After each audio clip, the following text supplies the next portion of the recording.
I've been following this story for a little bit now, and it's been a big topic of discussion for a lot of people inside of the Call of Duty community, especially because at Summer Games Fest, or was it Summer Games Fest?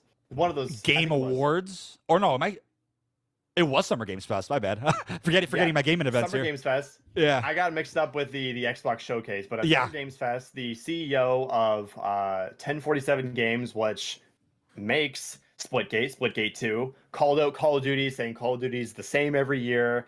And this sparked an entire controversy online, even with the main Splitgate account, even attacking COD devs and fans on Twitter that maybe we're even that we're actually maybe agreeing with Splitgate in a sense, but they were still kind of getting roasted by the actual brand account. Since then, all the tweets have been deleted. It was a very bad PR mess for it, and people said, "All right, let's wait and see. Let's wait and see what Splitgate does." A lot of people are saying, "I give it 3 months, whatever." And then another controversy hits. There was an $80 bundle, which was like 45% off from 150 from $150.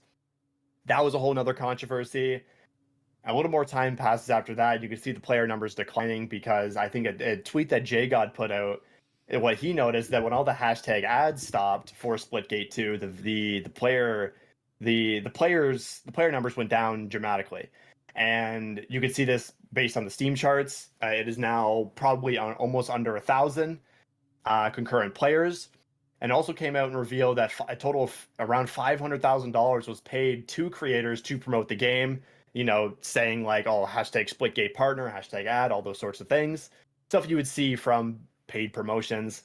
And then layoffs hit for 1047 games. Yikes. And when this happened, the co-founders actually also announced that they will pause their salaries as well to keep everything afloat. Respect. And that was really the last respect for that. And that was really the last update we had on it entirely until a new report that came out, or it's not really a report, they tweeted it themselves that they effectively said, we are de-launching back into beta, and we are shutting down the OG Splitgate servers because we need the money to keep our employees, and we're going to work on the basics and sort of, redefining all the features inside of the game, and pretty much saying we released it way too early. It was actually said by the CEO entirely that they launched the game too early. And now we're in the situation where I put a tweet out about it. I was one of the first to tweet about it. And the quote retweets have like 40,000 likes, 21,000 likes. People saying like, oh, they were so cocky too. And some people sharing their screenshots of when they were, when the main account was attacking them, the Splitgate account. It's all... There's some crazy quotes here, man. Holy crap. Yeah. Did you see the one with the 40,000 likes? I'm gonna find it. I found one that has 13K likes, and it's like, that brother's gonna be delivering my DoorDash real soon. That's a crazy reply, man. What are these memes? What, like, there's got you. Holy crap, man. I got you the two biggest ones. I saved them. There's 13,000 likes and there's 44,000 likes. Look at this one. It's a recap. Splitgate 1 drops in 2019. Bleeds players, shuts down in 2025. Splitgate 2 drops in 2025. Make FPS great again. Sucks, unlaunches. Relaunch 2026. Waited 6 years, now waiting again. Sound strategy. There's some wild quotes here. Yeah, the amount of dogpiling on this game specifically, it has been unreal to see. And that kind of like, that's the attention they kind of got. Yeah, they kind of asked for when they went out on the main stage with hundreds of thousands of people watching, and said these things about Call of Duty. And obviously that's not going to go over well, because then as soon as you say that, and people immediately put you on a timer, they're like, oh yeah, how long until your game goes under? How long until it's done? And I think this is one of the first steps to it. They put out a big thread just on the 22nd, a few days ago. And one of the, like I said, the 44,000 liked tweet, quote retweeting my tweet, says, I'm actually crying. They were so cocky too. Insane sights to see on this, but hopefully the employees involved, if they've been affected by the layoffs, or they might in the future, hopefully they can find jobs elsewhere. But yeah, that brother's gonna be delivering my DoorDash real soon. That's crazy. The whole make FPS great again. Like, besides the political connection to that statement, which a lot of people made, I looked at that more as this guy's real confident that this is going to change everything. That's my first impression of that. It had nothing to do with Trump or anything. I saw that hat and I'm like, okay, they're about to put out arguably what they're considering the best arena shooter, a rival, and then because the Battle Royale came out right with it after Summer Games Fest, right? So it was right around the same time. So I also want to point out, I saw a few tweets about this. Has any game ever de-launched before back into beta? I can't think of any game that has done this. I'm sure it's happened at some point. The closest thing is maybe Multiverses. But that had a weird thing where I just found that tweet too. Multiverses, where it was it launched, it was in beta, it had like 2 or 3 seasons, de-launched, and then had an official launch maybe a year later, completely killed the game. But I'm looking at the Steam charts now. Splitgate 2 now averages around 1,400 and a 24-hour peak player count, and 1,100 people are playing right now, and it's been slowly dropping, probably about 100 players every day, peak players every day, and it seems like they hit their peak today already at 1,100. Which platforms is this game on besides Steam? I believe it's on Xbox and I believe it's on the consoles too. But the only difference with people want to compare this to Call of Duty and be like, oh, the player counts drop on Steam for Call of Duty too, but you're not making a big fuss about it. Well, yeah, I mean, the Call of Duty still gets updates though. This game has literally came out and said that they pretty much effectively are not going to really update it at all anymore and put it back in the beta and kind of rebuild it from the ground up. If Call of Duty came out and said that, being like, all right, we're gonna pretty much de-launch our game, I would be a little more concerned. But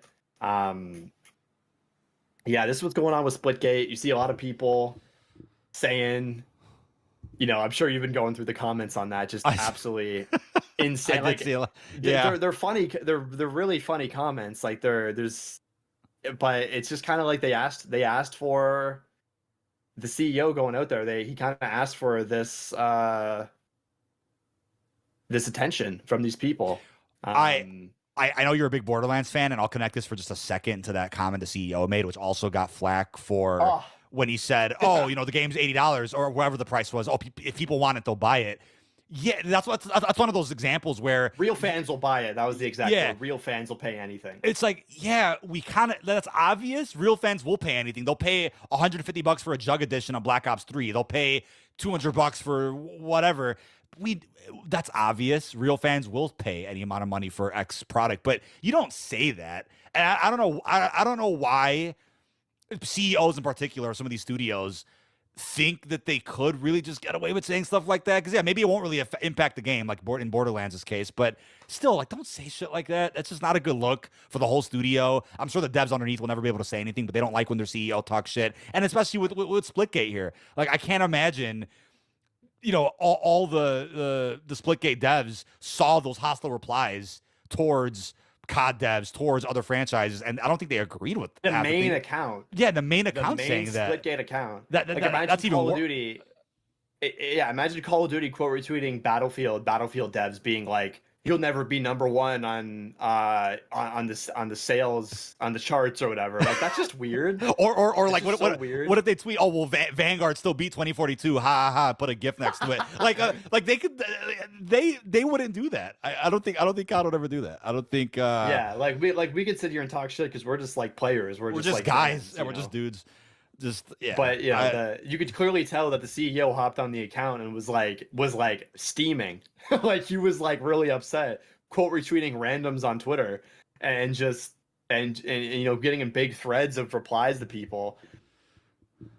Right. Yeah, I do kind of feel bad because there's probably a lot of people working there that are like, oh my God, like, please. This is a crisis. This is a crisis for PR. I mean, I'm also really tired of this era that we've been in for a little while where people look at the performance of a game during, like you said, that period in which creators were paid and sponsored to play. So looking at these crazy concurrent numbers, in the YouTube and Twitch categories or on Steam or whenever, and then like Jay got it right when # ads stopped, Yeah. the momentum's gone. I'm just so tired of that conversation in general, because it's almost, it's like secondhand embarrassment when you see that, because like how popular really was that game? If he had people paid tens of thousands, if not more, to promote it, and it dropped off right when that person stopped promoting it, like where was the popularity to begin with?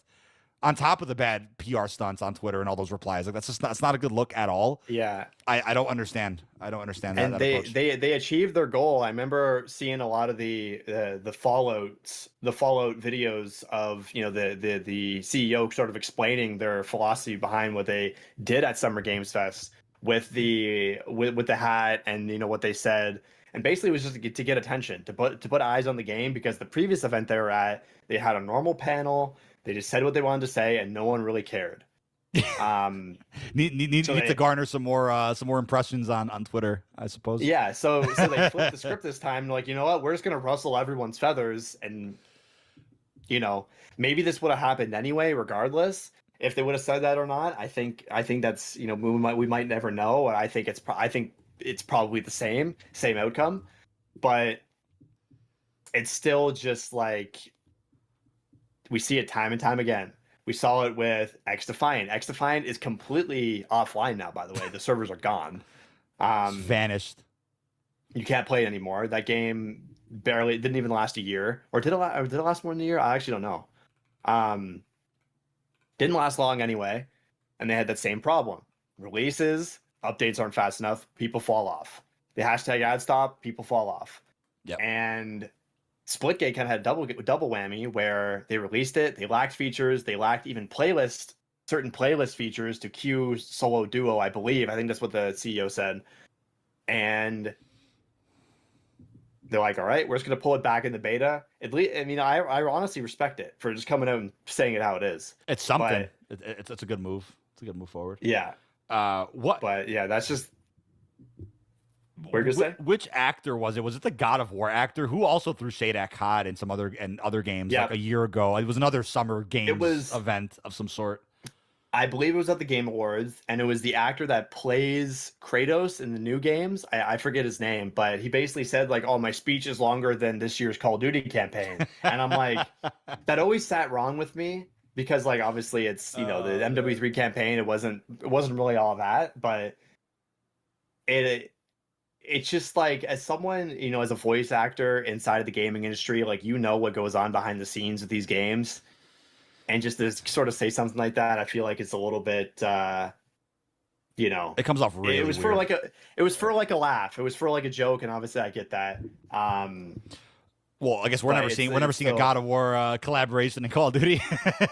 I will say this doesn't even have to do with COD in general. I'm just never a fan of when other studios or former devs throw shade at competitors or current devs, because like you just said, they were once probably in similar shoes. They know how the workforce goes. They know the ins and outs of game development, and it's never a good look for their character or the studio they're currently with to be throwing shade like that. And I think X Defiant also fell into that boat a little bit, where it came out a little bit too late. If it would have came out a bit sooner, probably would have gathered more steam to survive a bit of a drought between content updates. But it came out a little bit too late when COD had already, quote unquote, fixed movement and core mechanic issues that people were complaining about, which X Defiant, you know, had solutions for. So it's the same deal again. You know, if you're not striking, if your goal is to strike COD when it's down, you have a very limited window probably every year where that's going to work, and then COD bounces right back with the next title and next release anyway. So it's like, what are you doing?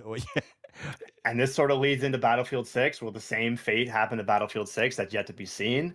But I think Battlefield 6, EA knows they can't really mess up this time, and maybe they might. Who knows? But yeah, I guess we'll wrap up this topic with a comment I just found here. Someone said, "So the game did not bomb; it just detonated."